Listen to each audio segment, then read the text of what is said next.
Hello, everybody. Welcome to another episode of Three Nerds on a Sunday, where three nerdy friends talk about all things nerd, geek, and pop culture related. I am one third of the nerd, Sonny, and the other two nerds that make up this round table here are Manny and Frank. What's up, guys? Last week it was only Frank and I, right? That is correct. Yeah, it was fun reading your little intro. It's kind of funny that intro is just like an intro, and we never like. Did you ever write it down? No. Yeah, we never really Valid. wrote it down, but like we said it so many times, like it's funny that it's just like in our heads. At Yeah. least mine. I did that all by memory. Nice. My intro. That's good. Forever in your memory. Yeah. Yep. How's everyone doing? Not too bad. I Not am too doing bad. fine. Good. Cool, I'm off. cool. I'm off of work Okay. for a few days, so that's nice. I don't have to worry about Cool. nothing. So how many is a few? So 3 days. I would have said 4. Oh, yeah, 3. You, Which is yeah, good. I always think of 3. Good for me. So I'll take it. You Yeah. could have another day off. That's fine. No Just hours. say that Manny said it's okay. Listen to the podcast and you'll understand why. I know this guy. He's more like a bear, but he said so. So Yeah. don't want to get clawed in the face. Yeah. So stay home. I love it. How about you, Frank? What's going on with you? Same old, same old. Yes. Okay, well, it's fair enough. Same As long as old. it's not bad, right? Are you tired Oh, of no, owning all a good. house yet? No, because nothing bad has happened, thank God. But Oh as soon my as it god. does, I'm gonna be so done. Fucking lucky. There's Stub my times where toe. it's like it snowed again. I'm like, it snowed again. God damn it! I don't have to clean the snow again. Do you have a snowblower? No, I don't. You I need just to use get my arms and my back. You Oh need my to get a God. snowblower. It is a godsend. It It really really is. I'm all right. I can do it. I even have like the crappiest. I know exactly what you're gonna say when you mess with my snowblower, and my snowblower is nothing fancy, but you're gonna like Oh my God! blow the snow. You're gonna be like, oh, So great. fuck, It is man, I really gotta good. get one. I don't You know. do that little finger thing. I gotta get one. Yeah. You. Just it wasn't really like I don't know. They're a little. What are they like? $300 or something? Oh no, I don't know. They're like More, no? Yeah, 500. like they want a decent one. It's gonna cost. I couldn't buy everything this year, so I was like, Oh, sure. I'll just buy a shovel for $15. I'm not No buying salt. that too. No 'Cause I didn't salt. have No I salt. didn't have anything. I needed like a freaking lawnmower and everything, so I was like, Nice. I'm not buying that too. I'll just no Oh, salt. this is your first year. I forgot. Yeah. He's Yeah, that comes. Oh he's a young man. So I'll deal with it. I'll deal with it later. Next year I'll get it. I There you go. completely forgot it was your first year. I would say the leaves were like a big pain in the ass, dude. Like Mhm. Oh yeah. I didn't really anticipate it, and Never do. the snow hasn't. I mean, it's not as bad to be honest, because I mean you don't have to get snow from everywhere like you do the leaves. Yeah, that's true. Yeah. I guess. So I was like, man, that sucks. Yeah, and you personally only have to worry about your driveway mainly, right? Yeah, and just the front a little bit, but that's really it. That's not too bad. Even the driveway, I didn't do the whole thing. I left like the middle strip, and then Yeah. Well, okay. Well, if you had a snowblower, it would have been a breeze. so yeah, and then I got good neighbors, man. I help them out and they help me out and stuff like that. So Oh, that's good. sometimes Neighbor- I'll just come out there and they did part of it, and I'll do part of theirs or something, stuff like that. Yeah. Neighborly love. Gotta love it. Yeah. All How right. about you? Let's. I'm still. Yeah, it's there. I have a snowblower. So that's gonna be the difference between I. And the leaf thing, I ended up getting like a little leaf vacuum Mhm. mulcher thing. Oh, yeah. Didn't work too well, but yeah, I got it. But yeah, let's get into. Anyone got any news? I do not, but I think Frank might have one for us. Yeah, I got one news. Please share. There is 3 new Star Wars games in development by Respawn Entertainment. Do you guys know who that company is? I'm sure you do. Yeah. They did Titanfall. Yeah, Titanfall 2. Yep. Yep. a little game that we love called Titanfall. My favorites. So they're working on a first-person shooter, the Next Jedi game, which is the sequel to Fallen Order. Oh, Fallen Order was done by Respawn. Yeah. Oh. that explains a lot. Yeah, I mean that's some of like the jump mechanics and stuff came out of there, so you could kind of see it. But Oh yes. Oh my God. wall running and all. Yes. And they're working on a strategy game, which we don't know anything about, and we don't know anything about any of this. It was just kind of an announcement that they're doing 3 games. Right. Which the shooter I'd be curious about because they're really good at shooters. Yes, they are so far. And Battlefront was a little bit of a letdown. I mean, it eventually got good, but Took years. Yeah, it took so long, and by that point, I don't know. A lot of people had moved on. I don't know, dude. I think it's still. I mean, sure, a lot of people, but I mean, it got like second, third life. Yeah. Yeah. Big time. Which was nuts. That ended up pretty fun. There were so many like classes and types that you can do and stuff like that. It was really fun. And I remember being done with the Clone Wars, the show, and wanting to play Battlefront, and kind of disappointed that like Rex wasn't there or anything like that. So, yeah, you're right, man. Yeah, it would have been cool because you see them kind of like real life models. Wouldn't that be cool? Like to get a game like that, like during the Clone Wars, and yeah, I don't know, be Rex or Fives or Wolf. The prequels any of those guys. Are just so good now.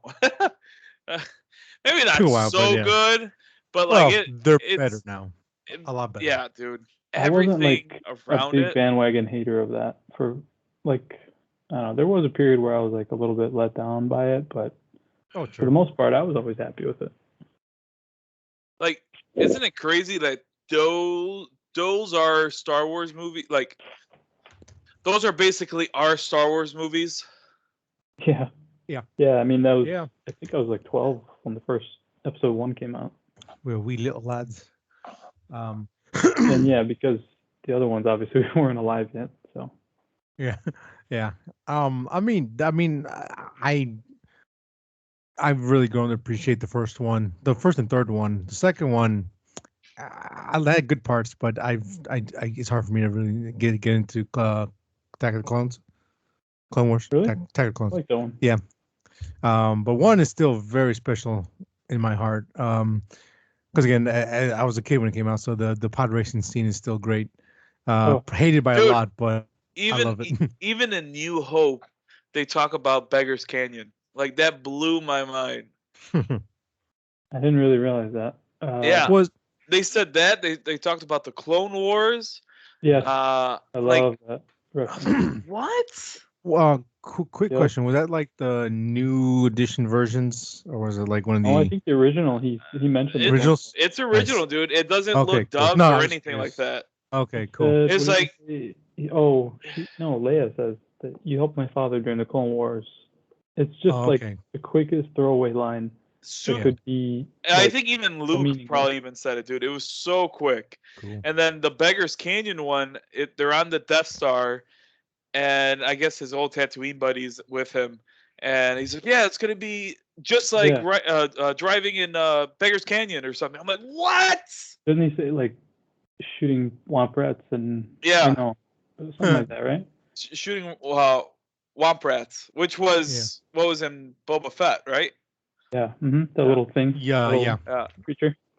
Yep. And we'll definitely talk about that later on the show. But yeah, because I haven't seen the Tridge in a while. It's been a long time since I. Yeah, it's good. That's gonna be the only. Oh, we lost Sonny. Again? Oh, there he is. The third one makes me sad. I don't really like to watch it. The first one is going to be the one that I watch for a long time until Elena could kind of understand what's going on. I was going to put on like the prequels. I'm like, oh, no. I don't want anything of Anakin around or anything. Because even though they only probably say Anakin like once or twice in New Hope, if that. I don't want her to put 2 and 2 together. Well, so I have. I don't want to hear that name ever. Where would you show her the Clone Wars TV show? Oh, I'll show her that like all the way at the end. Like the end. What we're gonna do, like maybe when she's around 5, 6, or 7. Yeah. I'm gonna start with New Hope, Empire Strikes Back, and Return of the Jedi. And I'm gonna get her grasp on that. Yeah. And if she seems interested in all that, well, I got 6 other movies to show you, and this many TV shows and all that. So I'll let her get into it, and then the Clone Wars will be after everything. Dude, imagine like discovering it like that. You would have like hundreds of hours of stuff. Yeah. That's really cool. Not a lot. And she likes to read. She has even more stories. I wouldn't put her like all in front of her. I would do it like how we did it, where we got the movies and then the TV shows secondary. So I think I'm going to do it that way just because I don't want to bombard her with all that. Now, if she watches it a lot, and I tell her when you're done with this show, we could then go into this movie, then, that'd be kind of cool. But no, I don't think it's going to happen that way. Yeah, I haven't gotten around to showing my kids it. I don't know. They may like it. I just haven't really done it. But I just really hope, and I don't think it's going to happen, but I just really hope I get that reaction from her, like, oh, it's Darth Vader? Yeah. That's her dad. But I don't think it's going to happen. She'll be like, I already knew that. Come on. Saw that coming. That's why I want to do like 6 or 7. Oh, yeah, saw that coming. I'm like, I didn't. Like, no way. How could it is interesting because there's still a lot of kids that the parents show them. They're like, oh my God, he is his father. Ah! Because unless she grows up around a lot of nerdy kids and their parents are like tell them everything when they're over, like at a sleepover or something, I think you got a good chance of that still being like real special. That's what I'm saying. I'm gonna lose it. I'm gonna lose it somewhere. Yeah.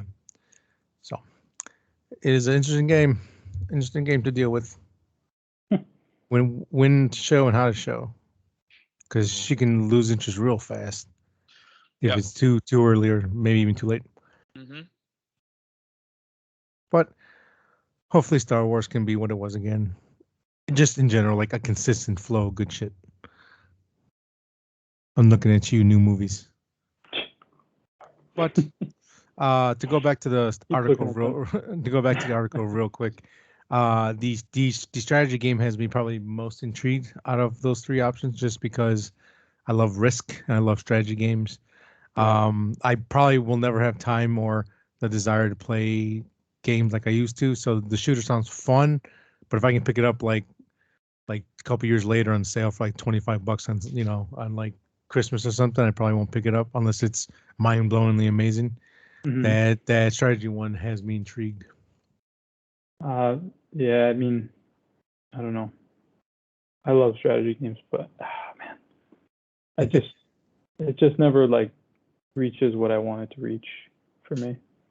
Yeah, I get that. My standard is kind of high because if the ones that I like are the ones I like. I'm not big into that genre, so it has to really wow me for it to be something special. Yeah. But hey, man, 3 games, if even 1 or 2 are good, that's fine. Something good out. Just even half of one at this point will be fine. Fallen Order was fun. It's worth a play. It's worth playing.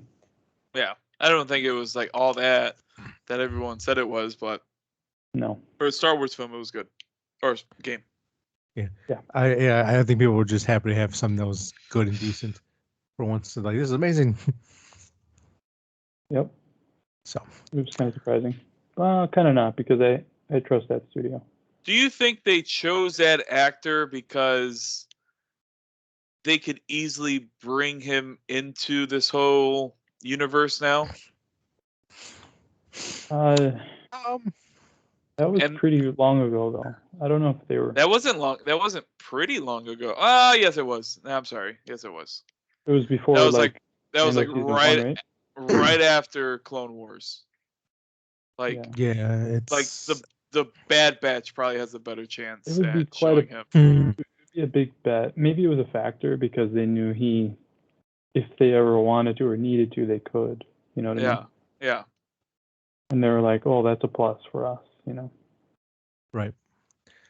Yeah, because I mean, I wouldn't doubt it moving forward if they did start to incorporate like, hey, maybe let's have a chance to bring these guys in, but I don't think that ever really a idea until the streaming services came along. So probably the next game features or some other side projects they might have more of a inkling to do that.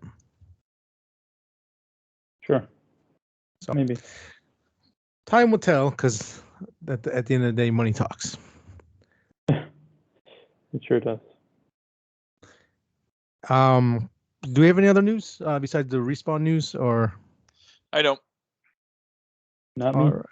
All right. That'll do it for our news section. Let's just go ahead straight into our nerd outs here. I'll go first since mine probably won't take long in general. Little nerd outs here and there. I've been busy with work for like the past, I don't know, 6 to 7 months. So I squeeze in what I can, and this week was just long and shitty. But I did get some stuff in. One of my little side nerds is for all my wrestling fans out there, however many of you are there. Danhausen has been signed to AEW, made his debut this past week. If you don't know who Danhausen is, that's all right. You can find him on Twitter and Instagram. He's funny. He's got a lot of personality. He's got a charisma, and I love his voice and the way he talks. He paints his face like a demon ghoul, and his catchline is very nice, very evil, and he will curse you. I don't know if I can do his voice, but he's like, "Hello, Danhausen here. You give me bags of monies, or you'll be cursed." What is he, a leprechaun? No, well, he loves like dark stuff, so like music, and he has like I think like a devil tattoo on his chest or something like that. But like he does it in a fun way, and because like he even admits that he's like he started painting his face and doing his character because he wasn't having fun in wrestling, he wasn't making money, but now he's making a lot of money because he's really good at it, and people The popular one. Yeah, he's very popular. So yeah, that was cool to see him finally get that big contract and kind of get on a main stage. Nice. I rewatched Fury because I was doing some stuff and I had it in the background, and then I ended up watching it because Fury is an amazing movie. It really is a fucking top tier movie. This was the movie directed by David Ayer. Came out, I don't know, many years ago. Starring Brad Pitt and a number of other people that you'll definitely know. Shia LaBeouf. Yep. John Bernthal. The guy from, I always forget his name. The guy from Ant-Man. I think like something Pena. Oh yeah. Michael Pena. Michael Pena, yeah. Michael, yeah. And a couple of faces here and there. That movie is absolutely just a beautiful movie. I know David Ayer shot that all like on actual film, and it definitely shows the beauty of it. It takes place during World War II for a tank crew, and their tank is named Fury. It's not based off an actual story, but it's more like what war is in general, and what it does to people. And this movie's heavy. Some people will probably be like, oh, start crying of just how fucked up it is. But that's what war does to people. It just messes them up. And as much as I hate Nietzsche, the guy got me a B in English because he sucks. He like one of his most like famous quotes or that he written down was I'm gonna butcher it, but it was like if you stare into the void long enough, the void will stare back. So Oh yeah. you become the thing that you fight. So it's this movie is no good guys because it's wartime. There are no good guys in war. So you really see that, and everyone acts their ass off in this thing. Beautiful, great movie. I fucking love it. It's great. This one made me like one of the biggest fans of David Ayer after this movie. It was just fantastic. Moving on to my big nerd out. I was able to watch the first season of Ray Donovan on Showtime, and surprisingly, it's a really damn good show.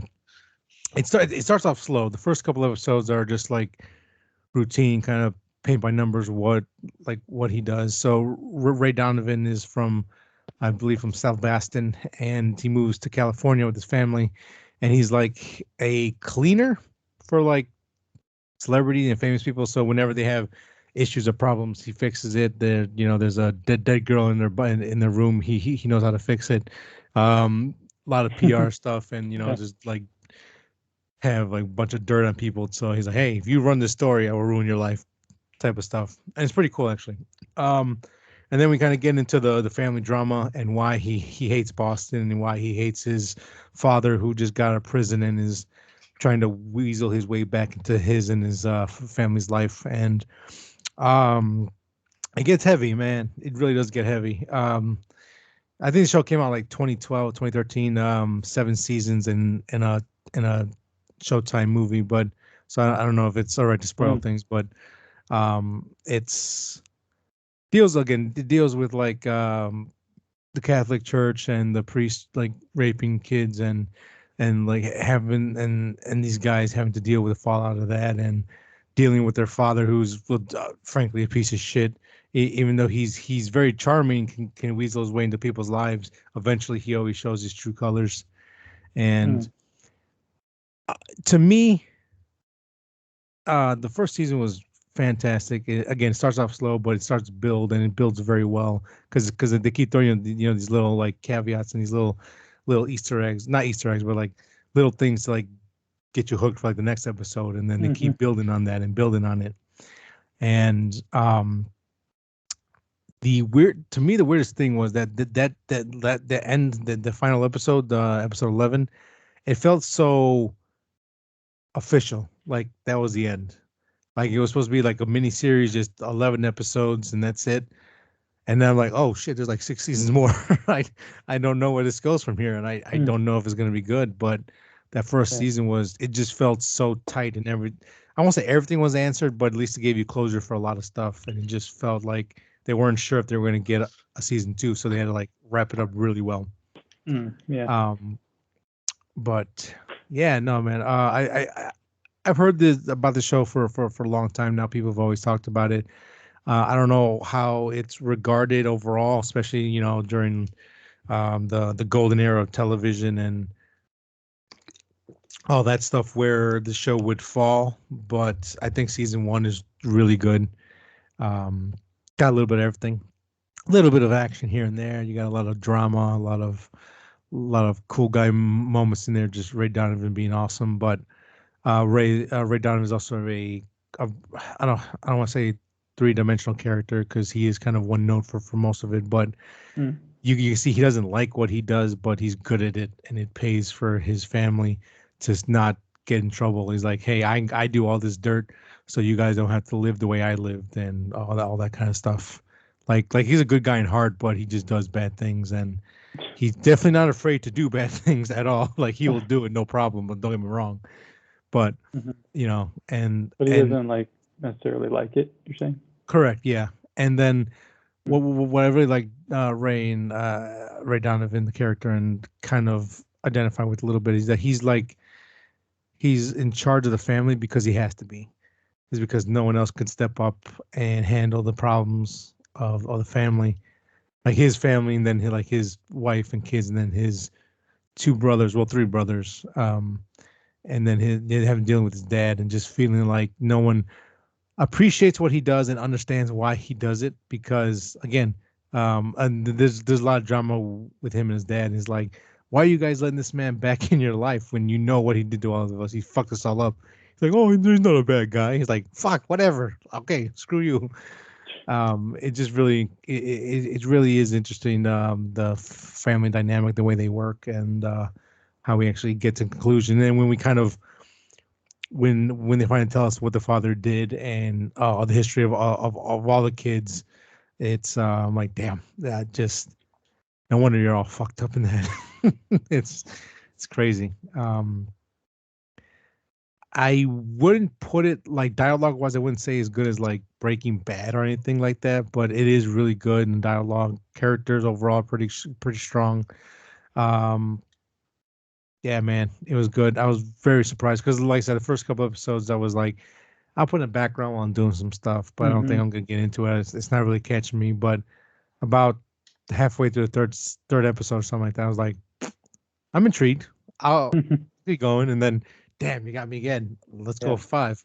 Shit. All right, let's go. I just kept going and going with it. It just got me. So yeah, sometimes you never know if it's gonna catch on with you. Yeah, I was pleasantly surprised, and I started season 2. I'm on 2 episodes in so far. It's good, but like I said, the first season just felt so definitive in my eyes that I was like, where can you go next? So we'll see how that goes. And that's really about it for my nerd house. Not much else to go off. Okay. Interesting stuff, sir. Well, there you go. I could go next. Okay. So I think I talked a little bit about this last week, but How I Met Your Father. I'm getting into that. I think it comes out every like Tuesday or Monday on Hulu. Like I said last time, the dynamic isn't there 100%, but it's enough to carry me over. And while watching How I Met Your Father, I am watching How I Met Your Mother again, and it's more of like a show that you have like in the background, right? Because I've seen it already, I think twice or 3 times, so it's just a show like in the background that I can listen to. Yeah. Remember the jokes, reminisce, stuff like that.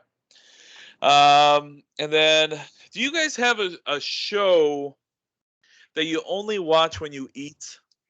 Yes. What show is that for you, Sonny? American Dad. American Dad's a good one.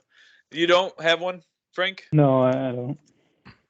Do you have a TV show that you sit down and you just watch? Or, well, I said TV show. I was thinking about like cartoon. I don't know why. But you don't have anything? No. For me, it's for now it's Seinfeld. Like it changes every so often. Before it would be like The Office, then it was Parks. Like shows that were like 20, 30 minutes that you could watch and eat, and like you don't have to pay so much attention to. But it's just there in the background. You could laugh and stuff like that. So right now mine is Seinfeld. I normally watch it just like on my breaks, or if I'm gonna maybe cook something, or I'm not gonna have Elena like bother me when I'm watching something, then I can put that on, because this show, I didn't know how many running jokes there were, and it makes the whole show so much better. So that's one of them for me. I mentioned to you guys that I'm starting to watch Euphoria. So I watched the first episode, and that's really heavy, that episode, especially if you have kids. Yeah, it's really heavy. It kind of puts in perspective too how old I'm gonna butcher her name, Zendaya is from Spider-Man, because her character was supposed to be born on 9/11. I was like, oh crap, that's how old she probably is. Jesus. But that show, I mean, if you haven't really gone into it, it's basically about, it follows these high schoolers, and I think they are seniors probably. I'm not 100% sure. I'm pretty sure they're seniors, and just kind of like what they probably go through. Like one senior, or Zendaya, the main character, she's basically a drug addict and just came out of rehab, and is just going back to where she was at, and how she explains everything. She's the main character. How she kind of explains everything just kind of opens your eyes a little bit more. But it also touches on like transgender, like what those kids go through, bullies, what they got. It goes through everything. So it's a very layered TV show, and it does get really dark and heavy. So Violet said she thought I would like it. I know she likes it a lot. And that's what she says, that it just feels like a heavy TV show. She almost feels like press watching it, or after she watched it. So I don't know, but it Yeah. has me intrigued. Has me intrigued for that one. Right. And the last thing is I got Pokemon Legends of Arceus. Hey-o. Yeah. Where I passed up on Pearl and Diamond, just because I wasn't really a fan of Pearl and Diamond. That was by the time Pearl and Diamond came out, I think we were already on our way out of Pokemon. Okay. Right. It was like towards the end right there. Mhm. Because I think Pearl and Diamond are 4th gen, right? 4th gen Pokemon. I was it. Was 1, it 2, 3. Ruby That and would be Sapphire, or was it 3. Pearl then? That 4th, right? 4th gen. Did I say 4th gen? I meant 4th Yes. gen. I You think said it's 4. four. I think it is. Is it I 4? think so. I'm gonna say yes. We'll just say yes. Yeah, I'm just gonna say yeah. You are Let's correct, see. sir. Yeah, how much did you play of it though? Not a lot. Enough where Get a feeling for it. I got a feeling for it. There's no gyms in it, which is kind of weird. The whole point of that game is just to catch Pokemon. That's it. That's the whole thing. Like, There's no what do you call it? Gyms and stuff. no, I mean the only Pokemon you probably battle so far is like the ones that you want to weaken. But the whole mechanics is so changed. Like, there's no more cutscenes to get to like fights. Like, fights happen instantly. So it's cool in that aspect. But there's no gyms, like I said. You're just kind of catching, and then you're basically building the first Pokédex. Oh, okay. You're building the first Pokédex, like the Pokédex that you see on page 2, Yeah. or on the screen. It's like a book too, so they kind of do Yeah. that. Okay. Now, when I was looking at the reviews, or not the reviews, but like the walkthroughs, Yeah. and someone mentioned this in the walkthroughs too, the character had a cell phone, which was kind of weird because everything was supposed to be set back in time. Right. You find out super early on, and this might be a spoiler, but most Pokemon fans are really into it, so they'll get it now. But you basically you're someone from a different time. I'm not gonna say dimension, but a different time.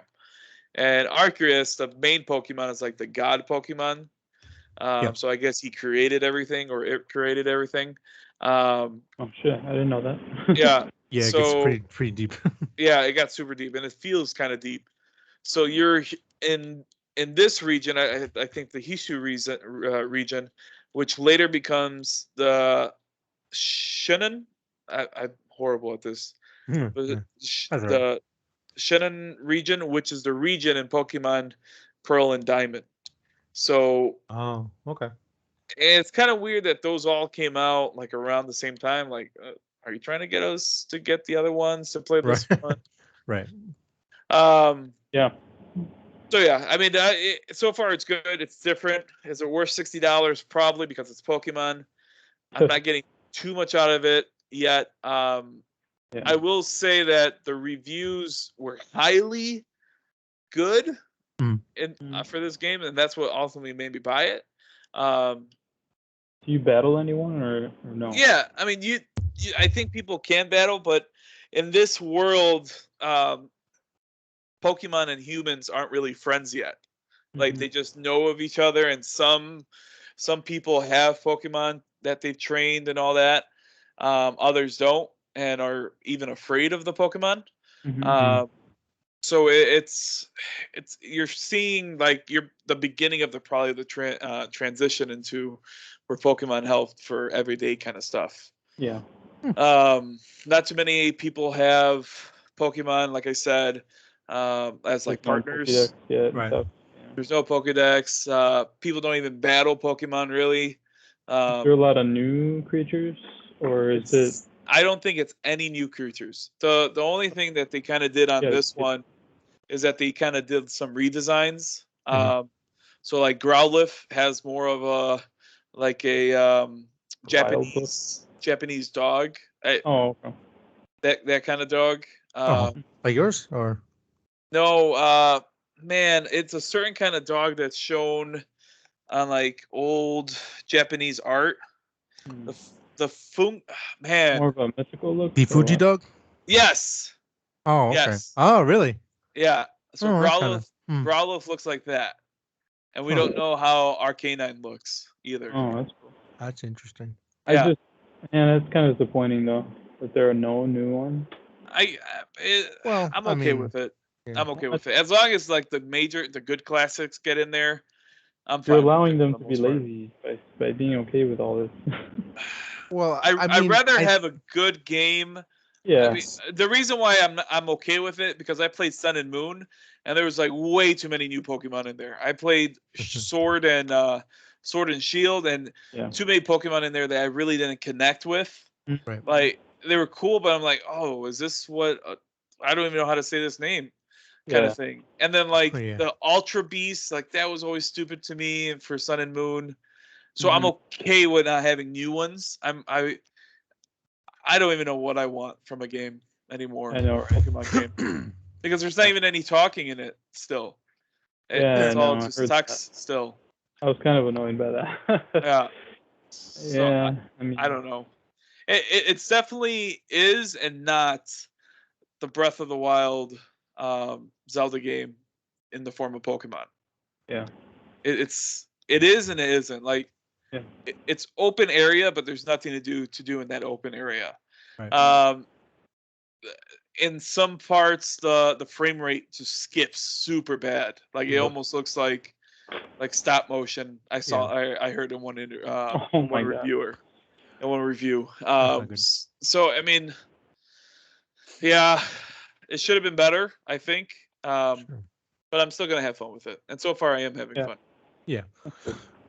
So like, is it just capture things, or is there like some kind of story going on? It just might take a while to get there, or is it? So the review that I read is that it's almost like a 60-hour game. Like if you really like do almost everything, it's like a 60-hour game. Okay. A Um, lot of hours. I know the second part's 30 hours. So Okay. yeah. What was your question? Oh, there's not. I mean, so far it's just catching. Okay. And I don't see where else it kind of goes. Yeah. Maybe you see the formation of Team Rocket. That's what I'm kind of hoping for.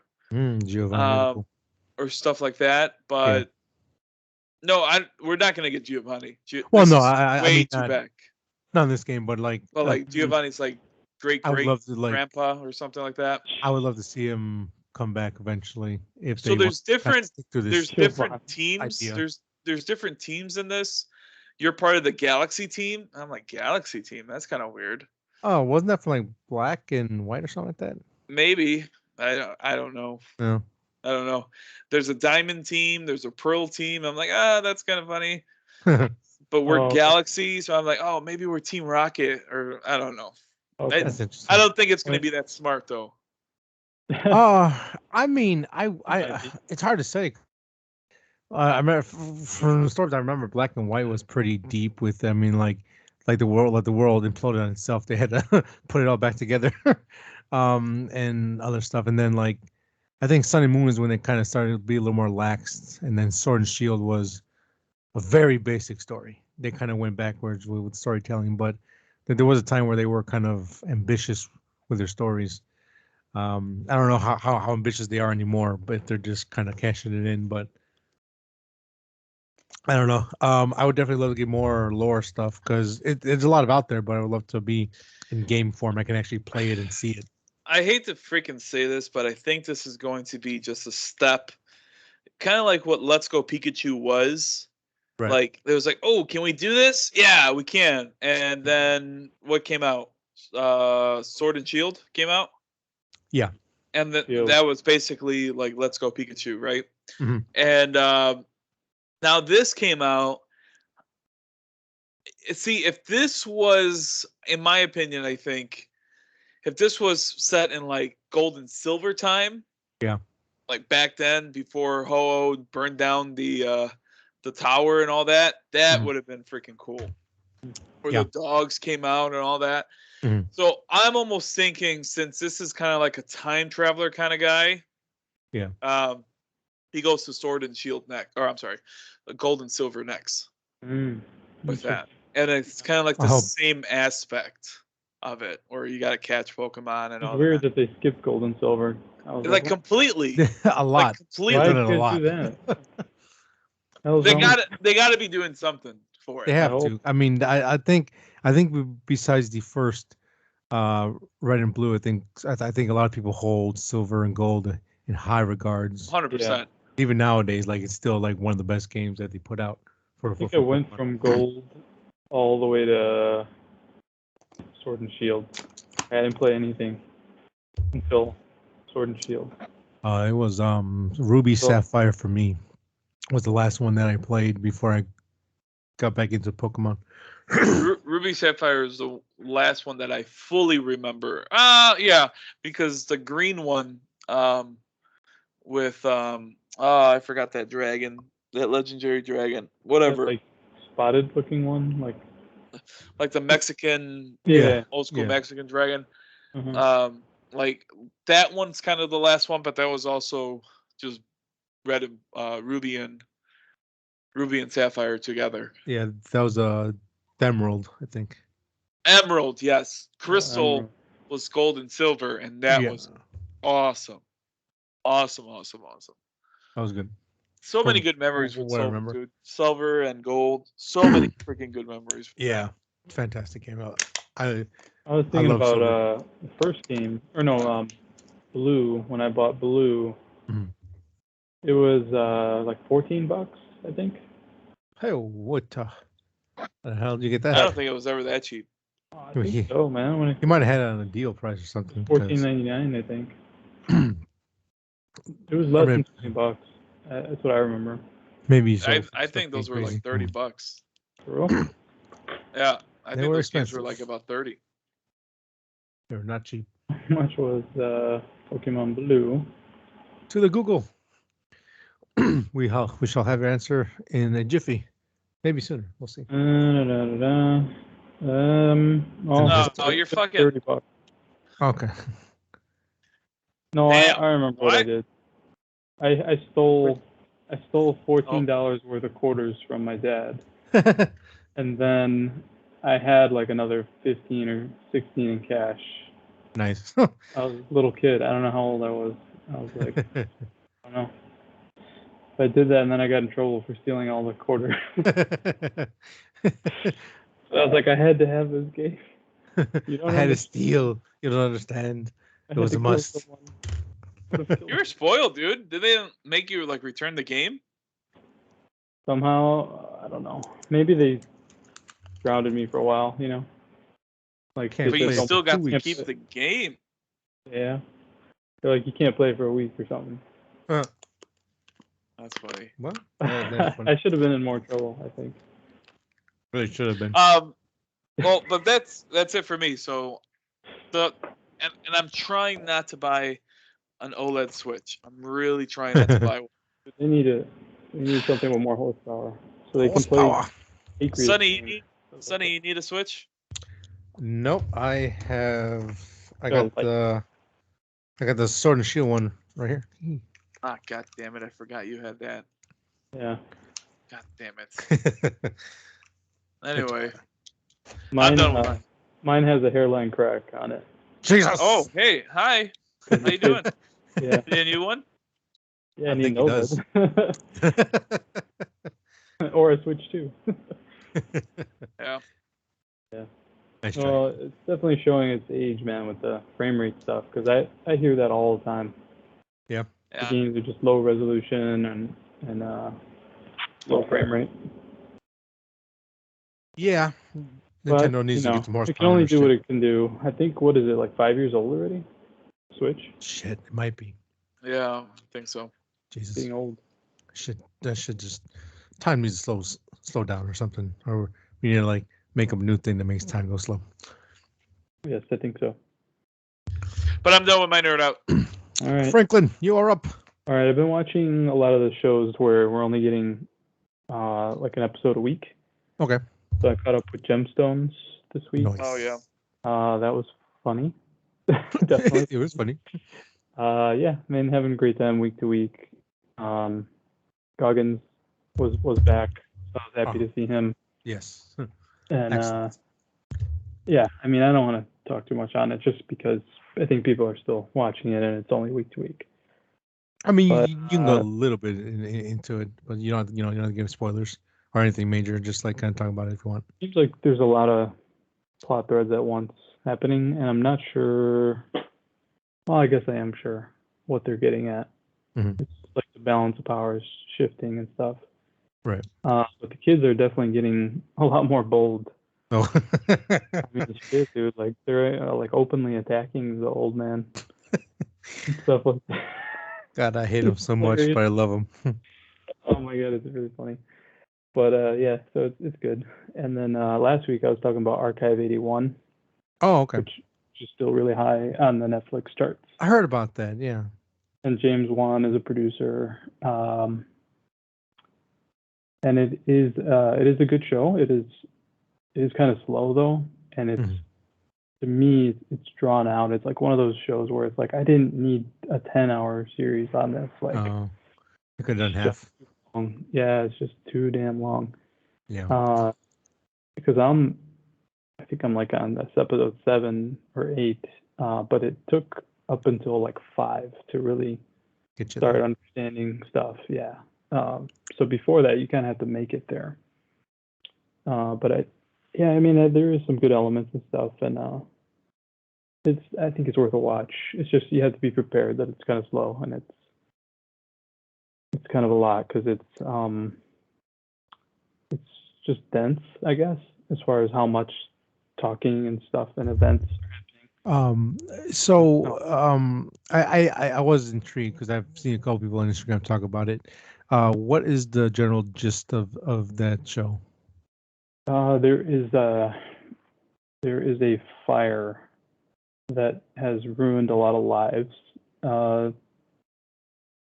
And there's a kid who lost his family in this fire.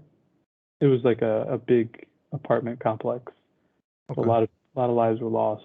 And this kid grows up and he is commissioned by somebody to like repair the burned tapes from that fire. Okay. And then there's stuff unfolding from it. Like there's a lot to it. Like what is this building? What is this fire? How did that happen?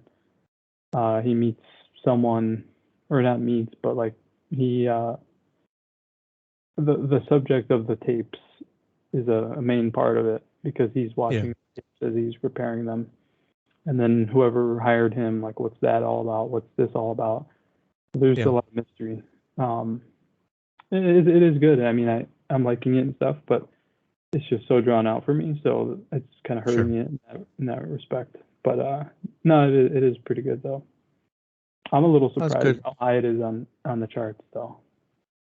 Yeah, I don't think there's any promotion. Big time thing was, well, again, I think like this is another like Stranger Things, Squid Games where it just dropped and all some people are like, "Yo, check this thing out."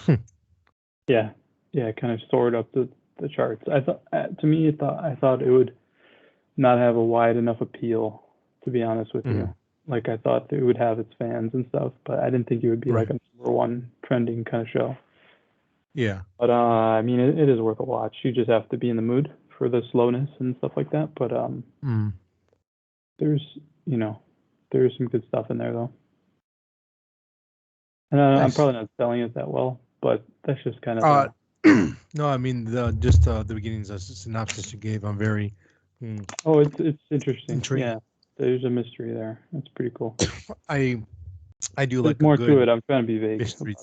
No, sure, yeah, like just you telling like all this guy has to like I guess save these tapes to bring them back. Yeah. I'm like, to me, I'm like, ooh, there's a lot of possibilities there. Oh, yeah, where it goes, I don't know, but that kind of like caught my eye. I'm like, ooh. I think more happens than you would think out of that concept. But like I said, yeah, it takes a little while, but just keep at it. I wouldn't recommend you sit there and watch like 3 or 4 at a time because you're gonna get burned out. Okay, yeah.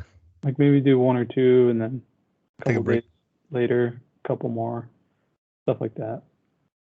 That was a good heads up because I'd be like, I have to finish this now. And if it catches you enough, I mean, just obviously keep binging, but yeah, for me, it was like I had to take some breaks. When it started to get really good, then yeah, I cranked through like maybe 2 or 2.5. But there are times where I'm like, it's like one of those shows where I'm like, after a while, I'm kind of like, is this the same episode still? I'm like, oh shit, man, this is long. This is pretty long. But it's good though.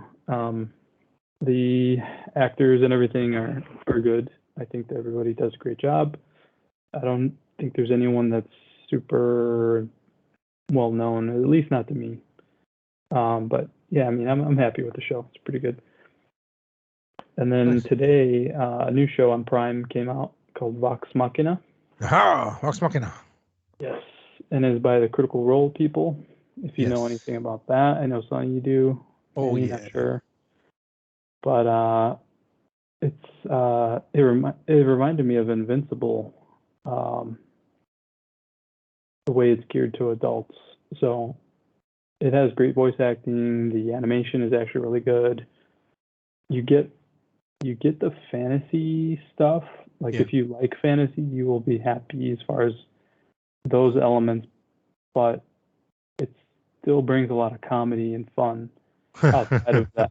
So it's a really good mix, because if you're not fully on board, you might be, just because of the jokes and the fun and stuff like that. Yeah. So I'm glad that adult animation is like really big lately with this and Invincible and what was the one that I was talking about on Netflix? The Arcane. Arcane. Yeah. Arcane. And Netflix has been cranking a lot of adult stuff. And this is great, man. I'm on episode 3. It just came out today. So I love the voice acting. Obviously, I know the people behind it already, so I kind of have an attachment already. Yeah. But even if you don't, it's super charming. Like, it's just hilarious. Like, the situations and the stuff they talk about, and it's just really good. It feels like definitely an extension of the podcast. Oh yeah, I was a huge fan. I was a little late to the game, but I did maybe halfway through the first campaign, which this is based off of. Yes, me too. And they would do like 5, 6, 7 hour marathon of like game sessions, and like that first campaign was long, and they went through a lot of stuff. And I don't know, is it the same people who played the game as voice actors in it, or is it different? It is. Okay, that's what I love. Better. It's great because you can, like the big tank character. Yeah. His voice, like Grog, I believe. Yes, and his character. So like they all play off each other so perfectly. Like, it's great, man. It's perfect. Oh, it's bringing back so many memories. The animation is on point, dude. Like, it's nice. Like when the action gets going, it's really nice. It's like Invincible, like in a lot of ways. I bet you it's the same studio. And, it's colorful and has the fantasy stuff. A lot of humor, and then it has a lot of adult themes too. Yes. So it's like, it's kind of funny in that way, because they like to get drunk in between like adventures. Yeah, they do. so like they're at the bar and stuff, and they get into fights, or like it's just really funny. I've been having a lot of fun with it so far. Only episode 3, like I said, and it just came out. But I was looking forward to it, and I'm not disappointed at all so far. So I'm gonna keep going. I'm glad this, man. I hope they give them a chance and let them do more. I hope so, because, man, I am very interested to see how this is gonna play out, because a lot of the stuff they did on the show was they improvised on the podcast, and then they started streaming it on YouTube. And they're again, like, from what I understand, they were kind of friends when they started the show, but they weren't close. Oh, now they're like freaking inseparable. Now they're basically the greatest friends in the world, and you can see that growth throughout the first campaign. I think they're on the 3rd campaign already, if not the 4th. But that first one was special, man. It was great, man. And like, I haven't listened to the last episode because I'm sad. The first campaign, I'm very sad. There was some actual tears from my eyes from things, and certain characters started to die and stuff like that, because for those who don't know, I didn't make it. yeah, Vox Machina. This is based off of a group of voice actors, nerdy voice actor friends that come together to play D&D.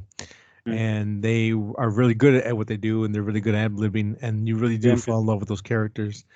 So to kind of see them get the chance to bring it to life I think is going to be really cool to watch. So yeah, you're right. I hope they really do get more, or just a fair chance, like maybe 3-4 seasons out of this thing. Just give us something good. It would be great.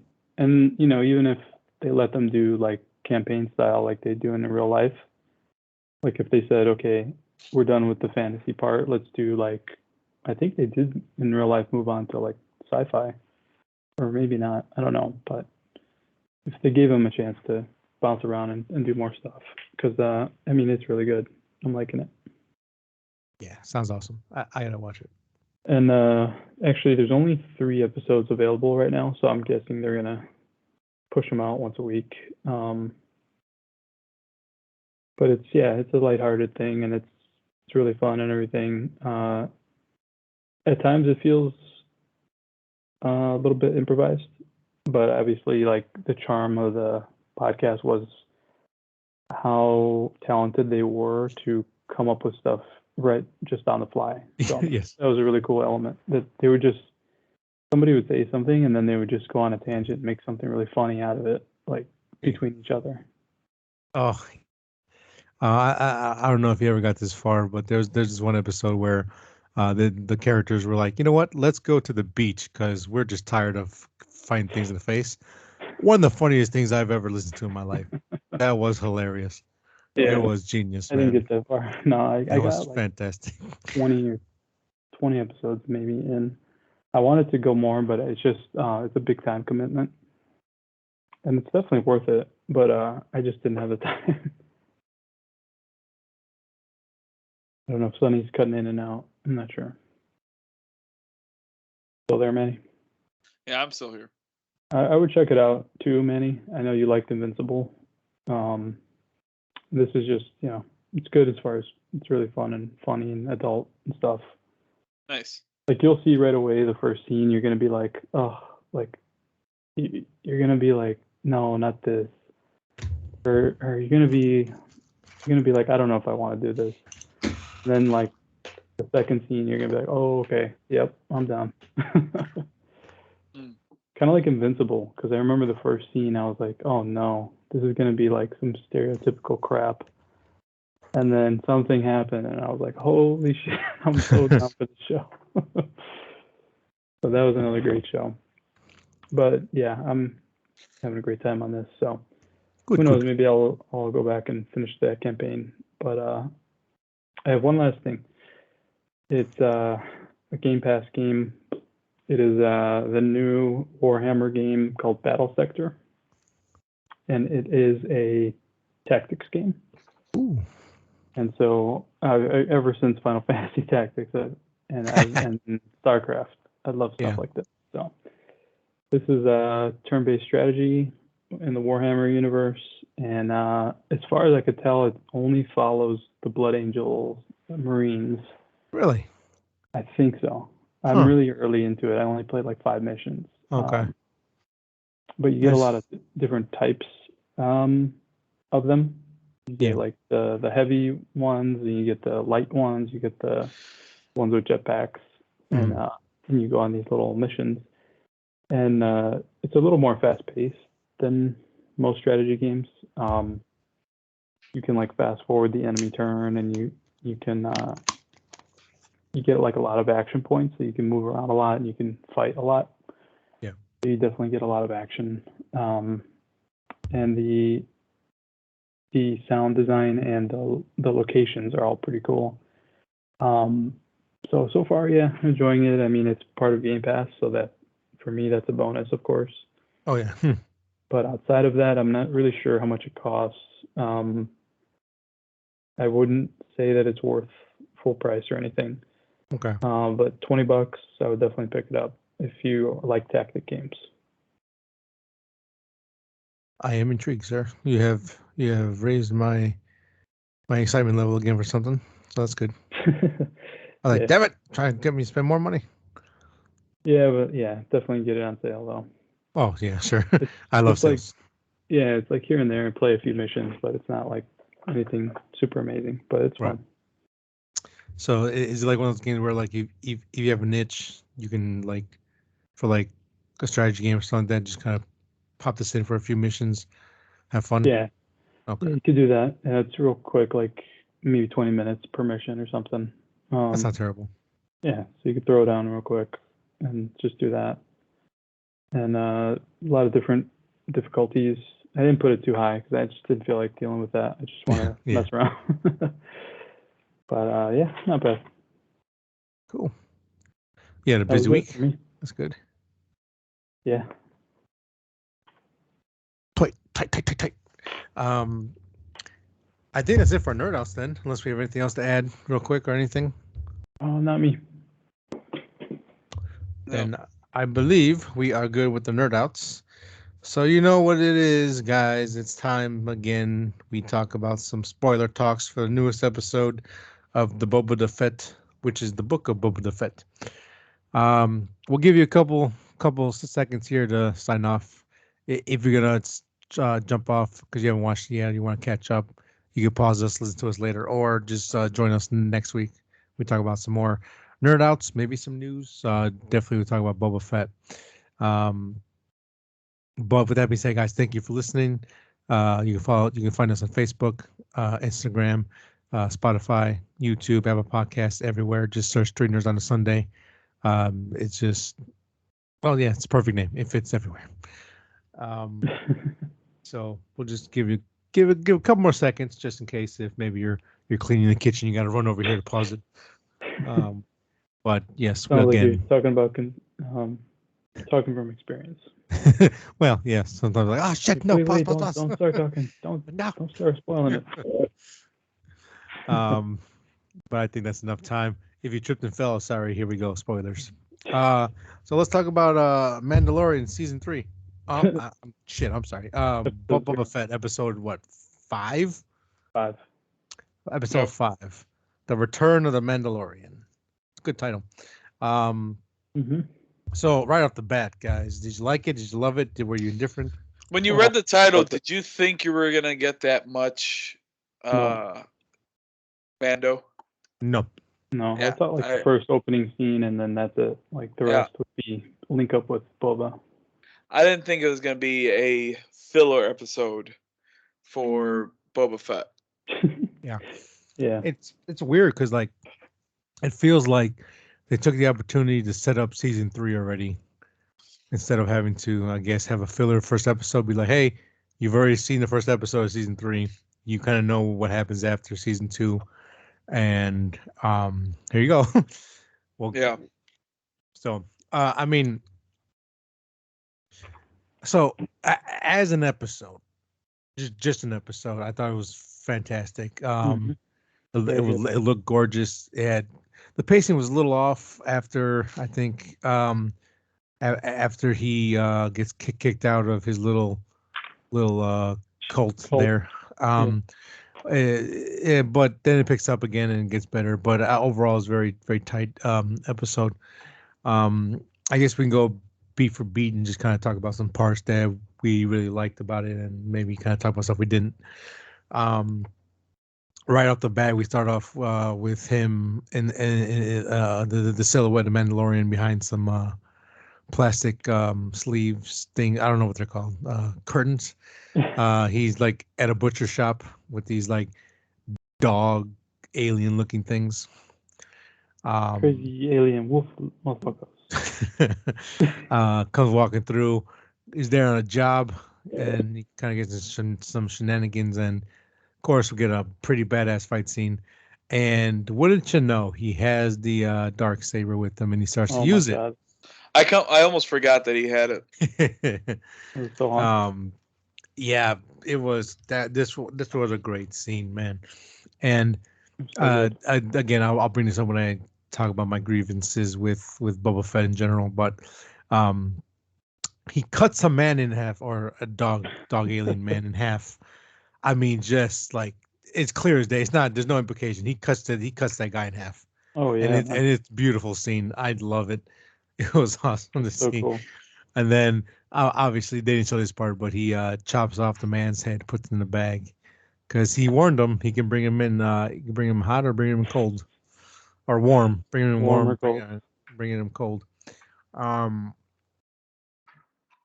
Did you enjoy this action scene? Did you really like it, or do you think it was too much, or No, it's out of place? awesome. This is what I've been waiting for. Yeah. I wanted more like that. Yeah. I mean, I love that they were a little more brutal with it. I mean, these are bounty hunters, man. These aren't just right. It's just annoying. Like when they treat them like they're, I don't know, like Boba. Yes. I mean, again, I have he's plenty not of being grievances brutal at all. there. Like, how is this guy a bounty hunter? He's, just too nice. Yeah, it's weird because again, it's well, we'll get there. We will get there. Let's get through the episode first, real quick. And then somehow we transfer to Halo, the Yeah. TV show, which again looked fucking gorgeous on screen. And then it had, I don't know about you guys, but to me, like when you got to the bar to drop off the head, felt like Mass Effect ish, kind of the whole layout and everything. Absolutely. I'm like, damn it, it was awesome. They did Mandalorian, Halo, and Mass Effect right in like 10 minutes. 4 seconds. They can't even get Boba Fett right. Yeah. And then great location. Oh, fantastic! It looked, and it was nice to leave Tatooine for like it was a couple seconds. Oh yeah, man. Because I'm sick of fucking Tatooine. Dude, it's too much on that planet. Come on.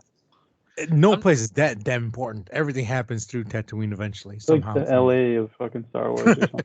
I don't Hey, know what did you know in New Hope Leia was gonna blow up Tatooine?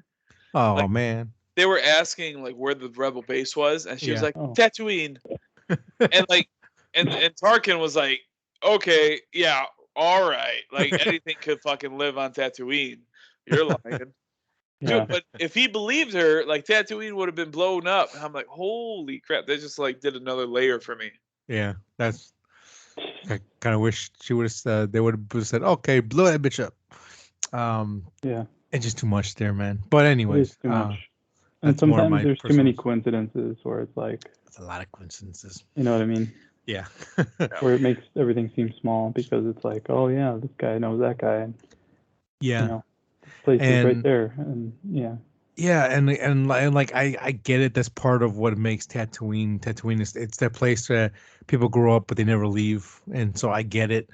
But it was just nice to see that that the world is bigger than the bar or the alleyway or his little sleep chamber.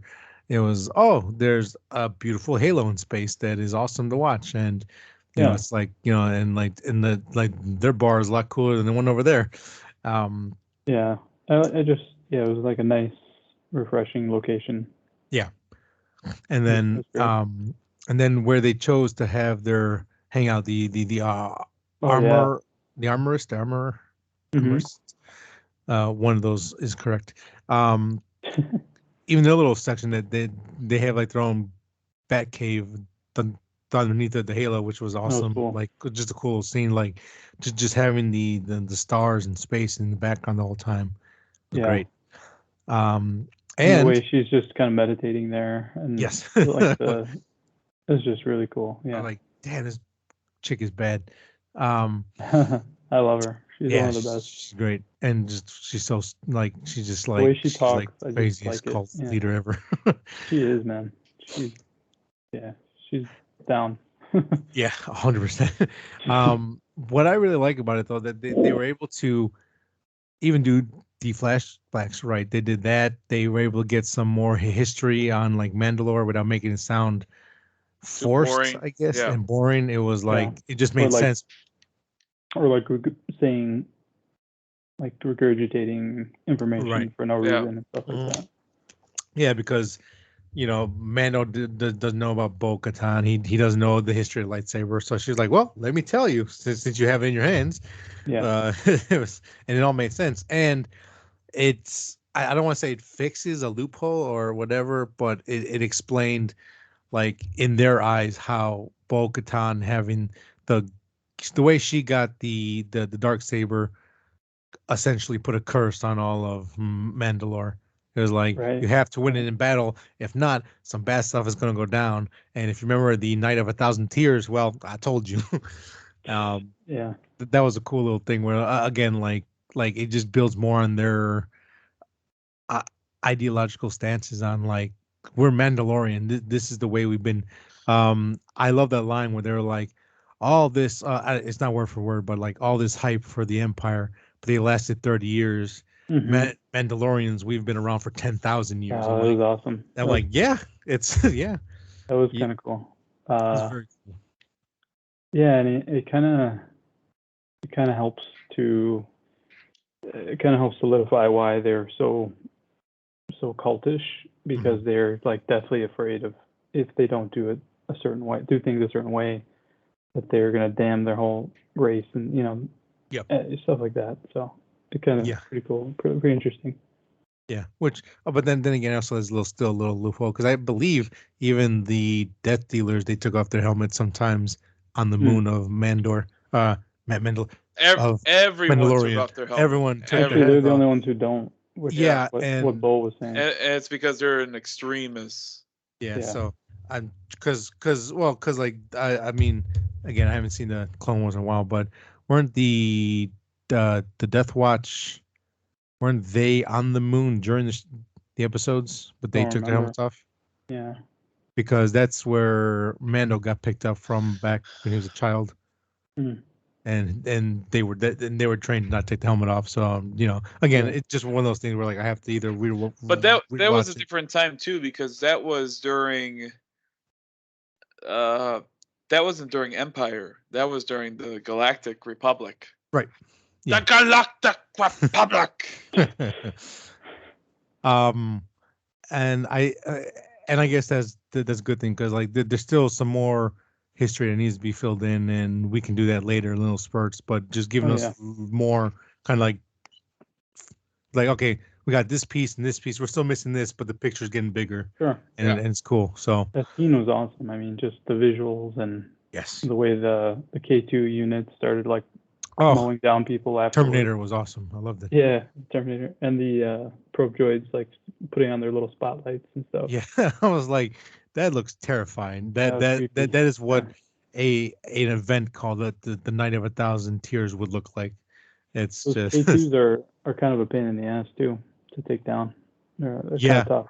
From even if you have one as a friend, like in Rogue One, like he wasn't a friend, but he's like, I won't kill you because you programmed me, but I'll kill you. Yeah, I know, right? Like, Jesus, you're terrifying. Kind of hilarious. Well, I love also the Darksaber being difficult to use. Like it's not just, you can't just use it. Like you have to know. And yeah, I mean, it's almost like it chooses you almost, but I mean, obviously it's not. Well, not obviously. We don't really know about it, how it was made or anything. So yeah, I mean, like we have a slight idea now, but yeah, I mean, like I'm glad that because again they touched upon it in the show, but in Clone Wars, but like to hear it live, like like he was like the first man to ever wield it was half Mandalorian, half Jedi. Yeah. I'm like, yes, that's history. That's absolutely great. Isn't that it was great to see. I mean, Grogu, isn't that what he is? Grogu. Sort of. He's not really half Mandalorian though, but not yet. I mean, if he wants to follow the way, he can. You know what was funny? Like I didn't even realize, somebody pointed this out online, that the little gift package, it's like the shape of his head. Yeah. As soon as I saw that, I'm like, oh, damn it, that's cute. Yeah. I thought it was like a nice little stack, and then I didn't even realize it, and then I started reading it. I'm like, oh, it is. What do you mean? There was a close up on it. Yeah. I'm stupid. I didn't realize it. Oh my god! It's like, oh, that's a nice sack. Yeah, I was like, the whole scene was nice cool way to wrap because when he saw that little kid and like you saw it, he was like, I miss my boy. Oh shit, yeah, I'm sad. It was something like, damn it. What's funny is how much more inflection he can get out of inside the costume without even talking. Yes. And his voice, I like his voice so much. He's really good at it. It sounds good, yeah. Like because like even when he talks, even when he doesn't change the pitch, right? It's he doesn't have to change. He doesn't have to sound angry or sad or or worried Mm-hmm. about what he's saying, but you can tell that he is. Yes. I love that. I love that he always sounds calm, like he understands. Like even in this bad situation, he still has it under control, and that's usually more terrifying than someone like have a badass voice, but like is a little bitch, like you Boba. know he will get out of it. Or he grabs the robot and says, "Do you know who I am?" Again, we'll get into it, but Old man, who you were, son, who you were. yes, I really wish that we could see that, but and the craziest thing is, and again, like the way, like I said earlier, like this is to set up season 3 because he is Mandalorian no more. Right. Man, I always forget his actual name. I just call him Mando. Din Djarin. Din Djarin, thank you. He's basically just could have lied, but he didn't because he's a man of honor. She asked him the armorist was like, "Hey, did you ever move your helmet?" Well, he didn't really answer. Like define take it off. It's like I tripped and I fell. It came off, but I mean, did I take it off? He's like, I had a good reason. Think about my child.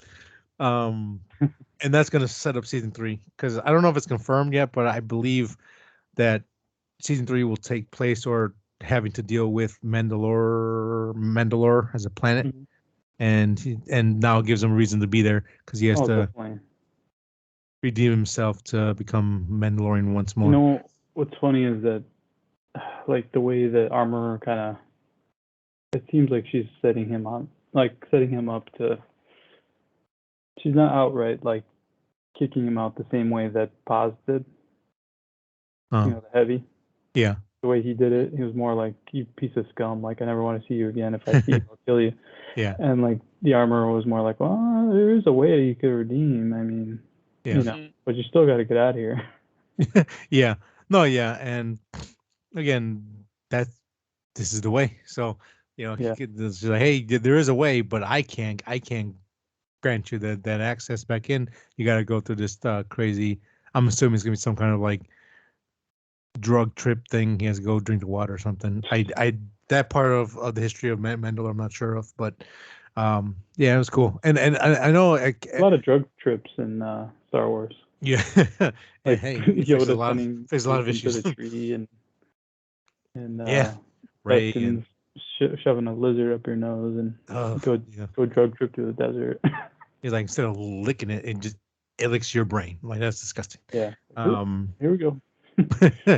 But I know that caught off a lot of people off guard. But I mean, I feel like that was in the first couple episodes of the first season where like he fought the heavy, and then before they stood off, she asked that same question.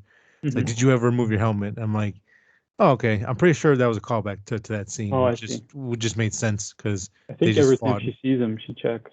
She's something like that. Hey, did you check? Did you take that off, son? I'm not sure. Did you? He's like, are you clean shaven under there? I don't know. I like the way he fights. Like it always halfway feels like he's not gonna make it through, or halfway like he makes some dumb decisions during the fight. Sure. But he still does it. Like right. And sometimes he over relies on the armor. Like where he'll just stand there and get shot like 20 times. Yeah. But he knows that the armor can take it, so he kind of leans on that, and then he'll pull out another weapon. Yeah, which I mean, it could be a crush, but also I mean, like that's part of what they are, and that's like you learn to fight with it. So it like makes sense that he relies on it because that is what being a Mandalorian is. That's what you wear. That's like your cloth. You know that's your trench coat for a PI in any noir movie. Yeah, I like. It was kind of funny when he had to disarm himself. Oh, like, this is gonna take a while. No, dude. I was like, oh no, here we go. What, that fucking case is gonna be stolen. Dude, for real. Dark sabers in there. Like, this is how it happens. How fucking stupid are you, dude? Don't take all your shit off. Yeah. I'm like, oh, come on, dude. And the dark saber too, you fucking idiot. Yeah. But then he got on Tatooine and somehow everything was good. I'm like, what? All right. It's like, wow, you swerved us there. They did it to like mess with us. They're like, oh, I'm almost certain they did. I'm like, please don't have him spend a side quest to get it back. I gotta get it back. Oh my god. You know what I mean? Yeah, oh no, I 100% what you mean. Like, please don't let anything have his fucking case. Yeah, and then unfortunately we go back to Tatooine, but it wasn't all bad. I like that character, the mechanic. I can take her or leave her. I don't hate her, much, but she's fun though. I like her though. She had some moments. Seeing a human speak Jawa was pretty cool, and her like, cool. I dated one, furry, very furry. Like, ugh, that's disgusting. Actually, you can kind of see a little bit more of the Jawa. Yeah, like his arm a little bit, and then his. Do you really? A little bit. Yeah, a little I more. felt like there was just a little more. Like you could actually tell, like it's fuzzy and stuff. It wasn't like pitch black. Yeah. But yeah, I mean, I enjoyed all that too, even though I thought I wouldn't. But yeah, I mean, it was pretty cool. Yeah, and I will say, for me personally, I know again the prequels get a lot of hate and stuff, but the Naboo fighter ship is one of my favorite designs in Star Wars in general, or just in sci-fi in general. I always loved this, like the sleekness of it. It just looked so clean. Yeah. It looked nice. It just looked awesome. like it was built for speed, and it definitely is built for speed. I love how they like took extra time to illustrate that. Like they're like, I don't know, like the way he dodged the X-wings, and then obviously when he's trying to fly it, and then it was kind of cool because she was like, well, you're trying to fly it like the Razor Crest. He's like, you gotta crank that thing up. And he's like, oh, okay. He does.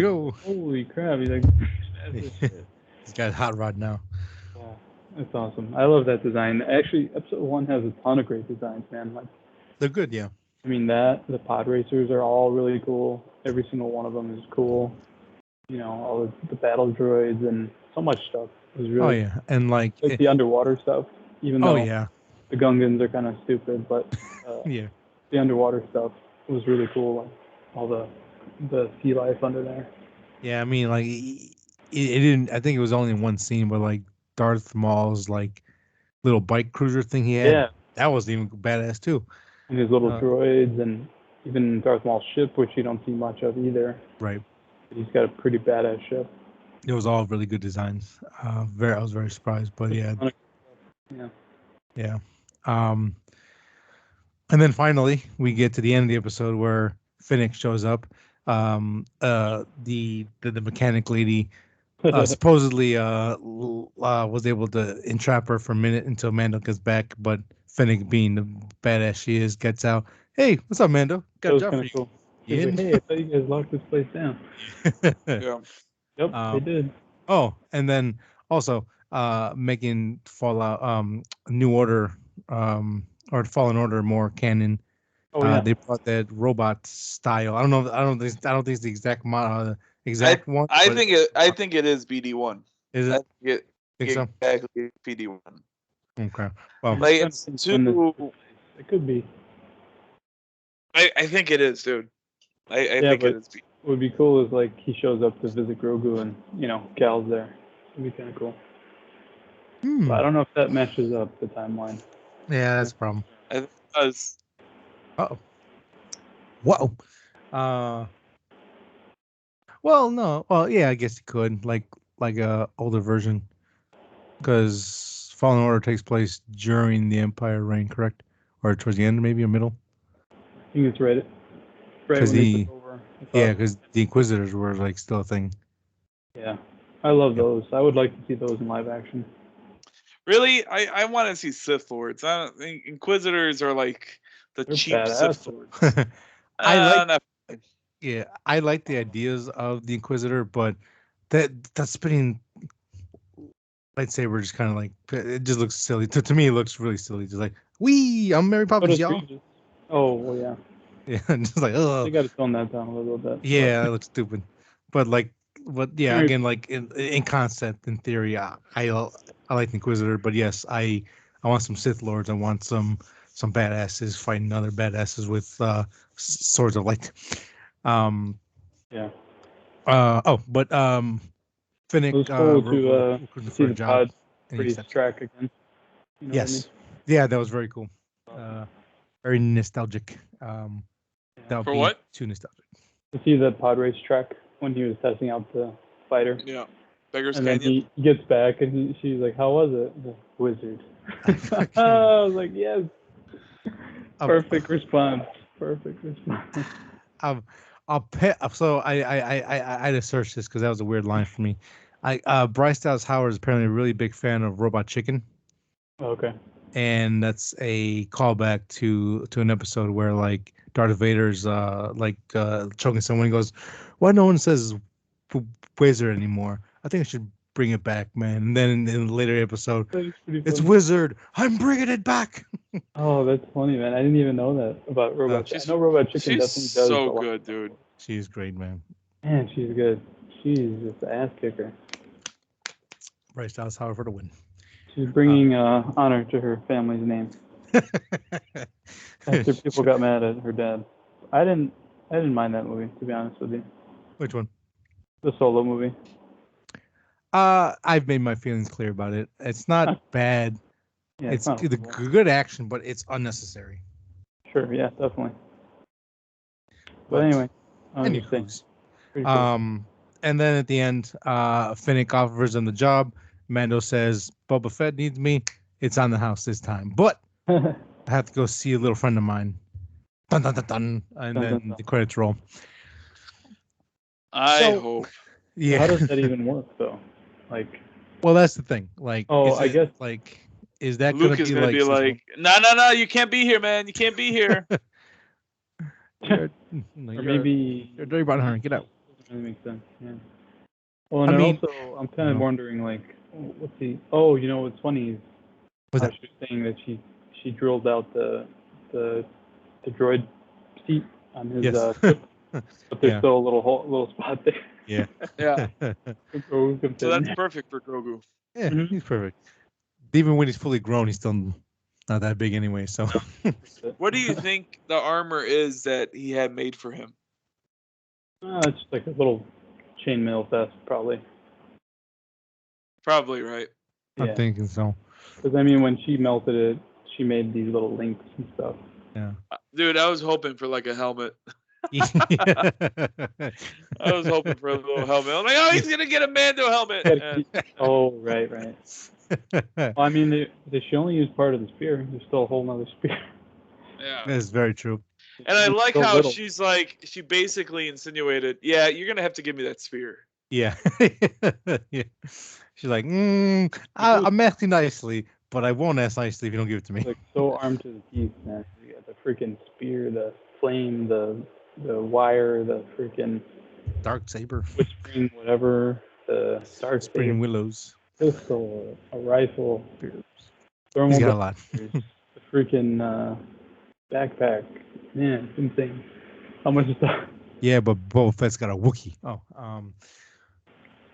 yeah. Sure. So, there's no Boba Fett in this at all. Period. That not at all. Not even a little bit. Mm-hmm. So I brought this up on the chat. This season or this series, Boba Fett feels like the season 4 or 5 of a bigger series. We never got to see Boba Fett in his prime. We know when back during the Empire days, a couple scenes in Star Wars, and I mean a couple. He has some stuff in Rebels or Clone Wars, something like that. He shows up for a little bit, has a shootout with Cad Bane, survives, but that's really about it. Like, we don't have much to go off of. And the badass scene that we got in Mando season 2 gave us false hope that they were going to make him a badass, but they've turned him into a old softy little pretzel. Again, like, he's running around slapstick with a robot that kills rats, and Mando's cutting people in half. Yeah. And like, now again, Mando's in his prime, I would think, and Boba Fett's older, but I it just feels like we're missing 3-4 seasons of him being a badass, and then because like if we would have had 3 seasons that led up to him, like, being thrown into the pit and then joining the Tusken Raiders and having this new viewpoint in life, Yeah. it would hit a lot different, a lot better. Oh We'd yeah. have a full story arc, but we're missing a lot before we Yeah. get to where we are now. I believe. I agree, man. I mean, I think they kind of crammed it, but like immediately I was let down by the Sarlacc escape. Mhm. It just felt too easy, and then everything that happened, it changed him so drastically so quickly, Mhm. and we just never got those more badassery from him. Right. It's just disappointing in that way. Yes. Very disappointing. And then again, like I said, like for me, this episode does ruin a lot of things. It doesn't ruin the Boba Fett series so far for me. I am enjoying it overall. I don't hate it at all. I think it is No, I good. don't hate it. It's not great, but it's good. It's fun. Like the train episode for me was freaking awesome, and that was very strong, very strong. Mm-hmm. and the one right before this was good too. Yeah, yeah. The ending was definitely really good. But now I'm kind of on the boat with you, where like Black Chrysanthemum. Love the character, love the idea, and kind of doing more research on him. Like like in Legends, he's amazing. Again, he could have done a lot more. He could have used his claws because he's an outlaw of his own people. He can use his claws. He don't give a shit. And they kind of neutered him. And Mando's cutting people in They half definitely did. with the dark saber. Yeah, see, that's Just what I don't giving get. no Like, fuck. you did this, but why can't you? Why isn't that like not allowed for this Yeah. other show? Like, Yeah, man. like the way Chrysanthemum fought, it just was.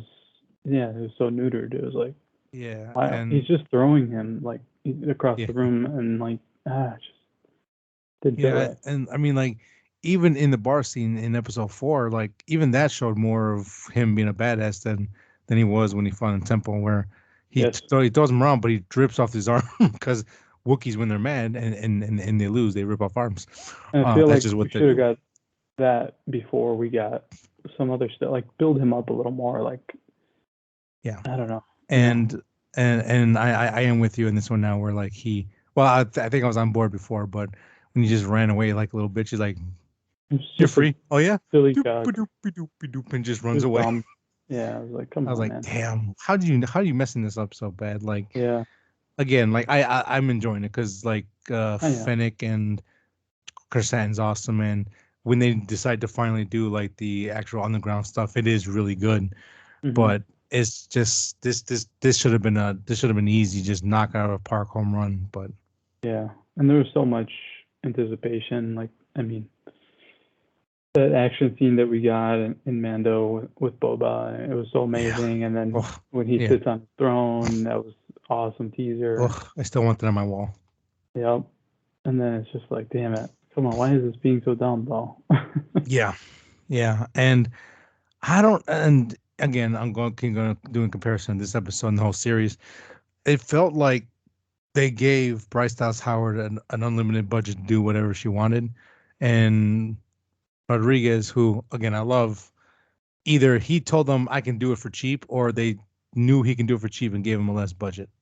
Because this Yeah. episode is night and day to everything. Like the only thing that stands up to this is episode 2 Yes. with the train fight, but this by far blows away anything. Just that like backdrop of the Halo city in space was just gorgeous. Everything about this thing was great. The ship looked great. It didn't look like it was like bad CGI. It looked fantastic. No, it looked really great. I don't know, man. It's Yeah, I mean, I hate to it keep just complaining, but yeah. when And an episode like this comes around, it's like, man, why is like the difference? I mean, so also night to and be day, fair, I mean, the last couple episodes have only been on Tatooine, so there's a lot more. It's just like practical effects. There is CGI, but not like what we saw in this one. well, no, but I mean, just like the scooter chase scene and that four-armed creature in the first episode, like those look bad. Episode 2, which was not directed by Rodriguez, looked great. That looked fantastic. That looked like Star Wars. But when it's Rodriguez's episode, it doesn't look that good. I don't know why. It just doesn't. Well, Rodriguez, I think only did what, the first one. He did. Well, I think like 1 and 3. I think 1 and 3. I think he did. Well, I know he's the producer of it, of the whole show. Yeah, he's like the showrunner for this one or something like that. But I think he did 1 and 3, which are arguably the worst episodes so far. Which is again a shame. It really is. I could be wrong on episode 3, but I believe he did 1 and 3. But give Bryce Dallas Howard a show or a movie. For real. I'd be down for that. But yeah, this just really highlights all the issues that Boba Fett has, and they fix it, but for Mando, and he keeps being Mando.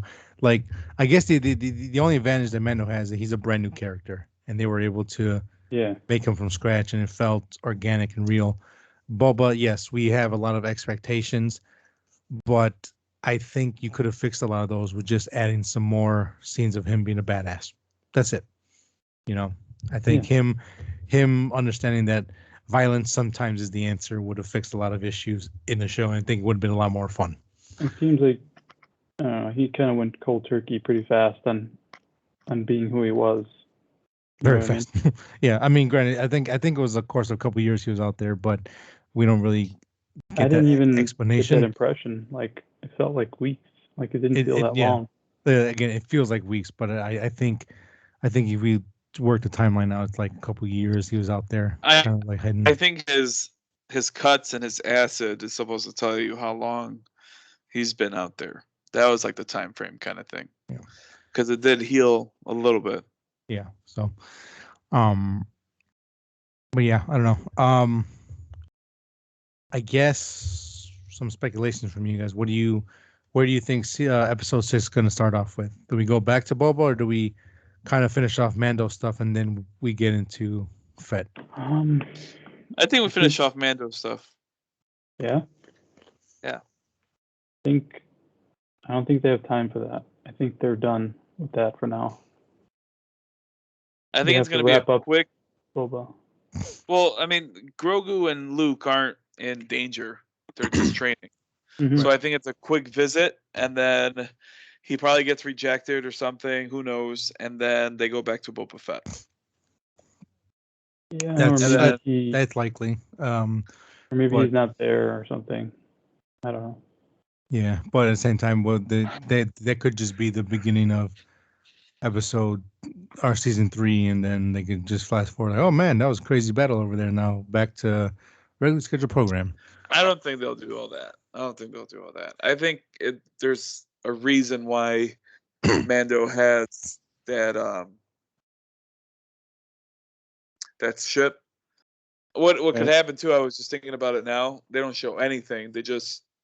Mando goes to find Grogu off screen, and that's the beginning of season 3. No, right. That's well. Like I didn't really convey that point, but like this was like the prequel to season 3, and then season 3 will start with him.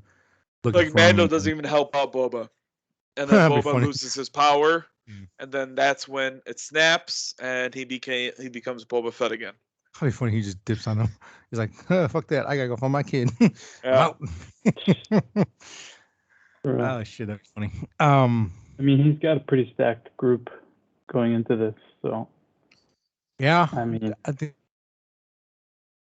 got a freaking gladiator Wookiee and all these crazy people on his side. Just to fight the Pikes, right? Yeah. Or is it? Well, Darth Maul's already dead. Yeah, he's dead. He done got dead.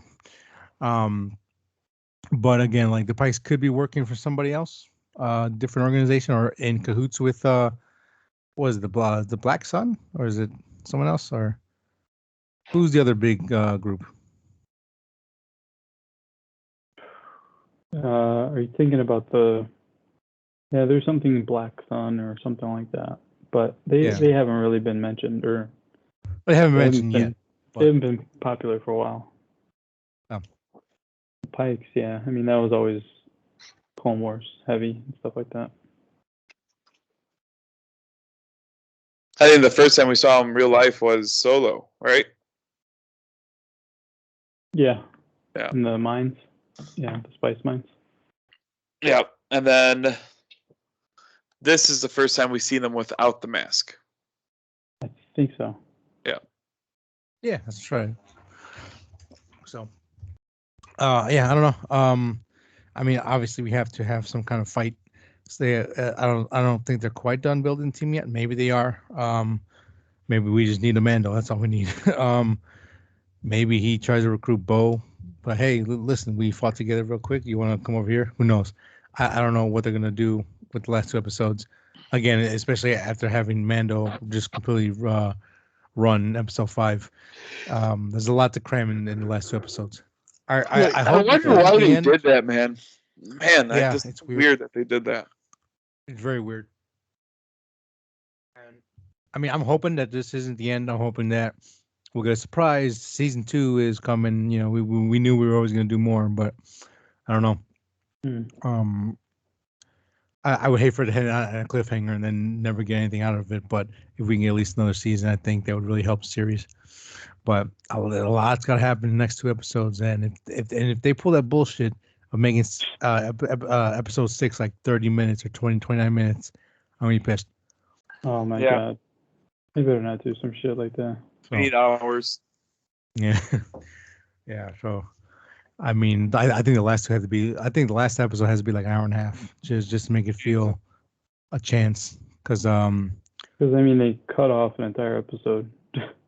That's what I'm saying. Because I mean, like if you can give like the Bad Batch the first episode like an hour or 20 minutes, something like that, you can do it for the last episode of Boba the Fett. I forgot about that. You know what I mean? Yeah. You can do it. Don't be stingy. Just do it. Well, animation's cheaper, isn't it? Yeah.